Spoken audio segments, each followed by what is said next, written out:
Pasukan teroris Israel menangkap 2 pejuang Palestina yang membuat alat peledak. Pasukan penjajah juga menangkap pemasok senjata bagi pejuang Palestina di sebuah rumah di daerah Ramallah hari Selasa.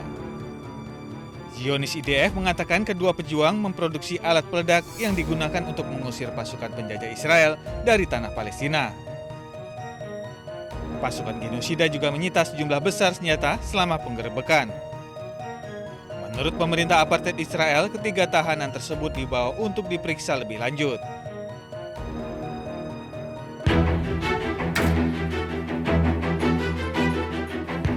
Pasukan Israel menyerbu desa Zautar al-Syarqiyah di distrik Nabatih, Lebanon Selatan.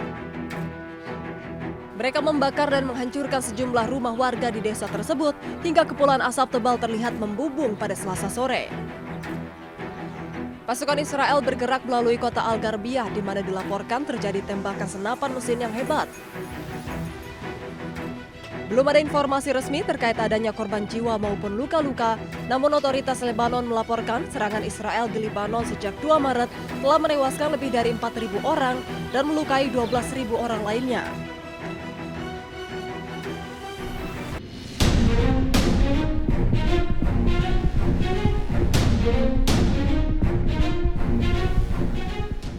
Komando Pusat AS atau CENTCOM mengatakan pada hari Selasa bahwa pasukannya melakukan gelombang serangan lain terhadap Iran. Serangan terjadi di dekat garis pantai Iran dan Selat Hormuz usai Amerika Serikat mengumumkan pemberlakuan kembali blokade angkatan laut di Selat Hormuz di tengah meningkatnya eskalasi.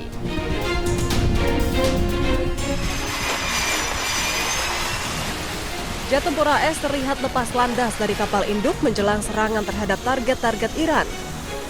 Namun tanggal dan lokasi pasti dari rekaman yang dirilis oleh CENTCOM tidak dapat diverifikasi secara independen. CENTCOM melaporkan pasukan militer AS meluncurkan serangan terhadap target militer dan infrastruktur Iran selama gelombang serangan 7 jam.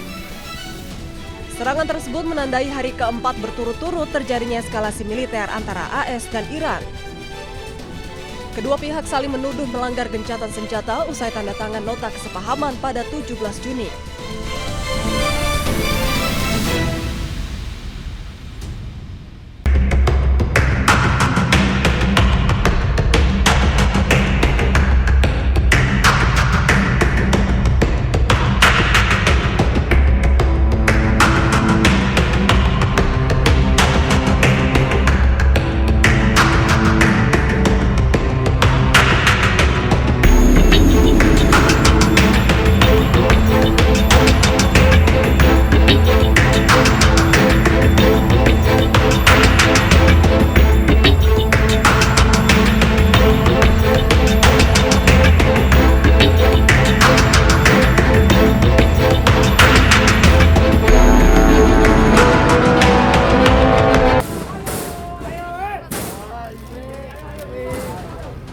Puluhan mahasiswa UIN Sunan Ampel, Surabaya, Jawa Timur berunjuk rasa di depan kampus mereka.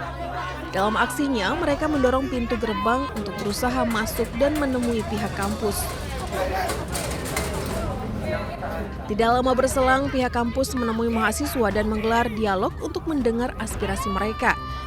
Di hadapan perwakilan kampus, mahasiswa menyampaikan tuntutan agar PLT Rektor segera mundur. Mahasiswa juga menyatakan kosongnya jabatan rektor definitif telah menghambat sejumlah agenda akademik, mulai dari pelaksanaan wisuda, pengenalan budaya akademik bagi mahasiswa baru, hingga penganggaran kegiatan organisasi kemahasiswaan yang terkendala kewenangan pelaksana tugas. Selain itu, mahasiswa juga membakar ban dan alma mater di depan gerbang kampus sambil membentangkan sejumlah spanduk yang berisi tuntutan.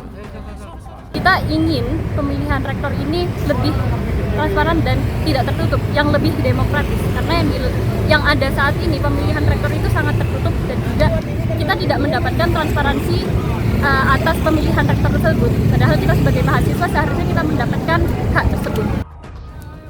Melalui petisi, mahasiswa mendesak agar proses pemilihan rektor dilakukan secara transparan, menolak intervensi politik, serta meminta penunjukan pelaksana tugas rektor dibatalkan. Mereka menyebut penunjukan Ahmad Muzaki sebagai PLT rektor dinilai tidak sesuai dengan ketentuan yang berlaku.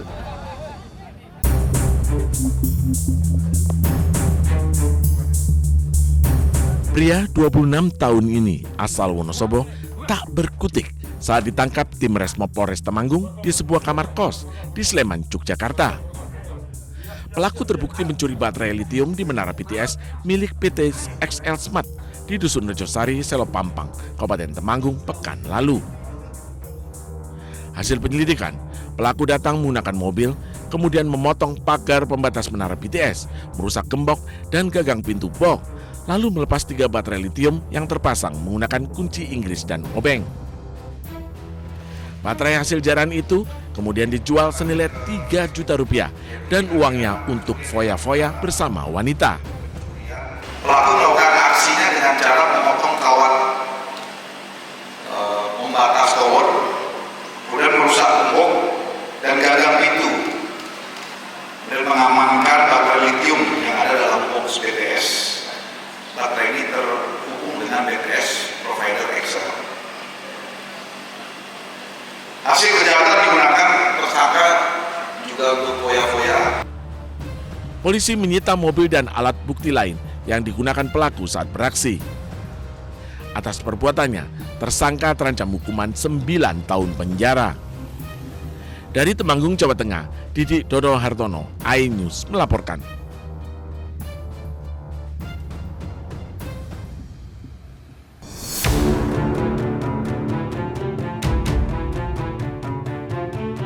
Pasukan teroris Israel menangkap 2 pejuang Palestina yang membuat alat peledak. Pasukan penjajah juga menangkap pemasok senjata bagi pejuang Palestina di sebuah rumah di daerah Ramallah hari Selasa. Zionis IDF mengatakan kedua pejuang memproduksi alat peledak yang digunakan untuk mengusir pasukan penjajah Israel dari tanah Palestina. Pasukan genosida juga menyita sejumlah besar senjata selama penggerebekan. Menurut pemerintah apartheid Israel, ketiga tahanan tersebut dibawa untuk diperiksa lebih lanjut.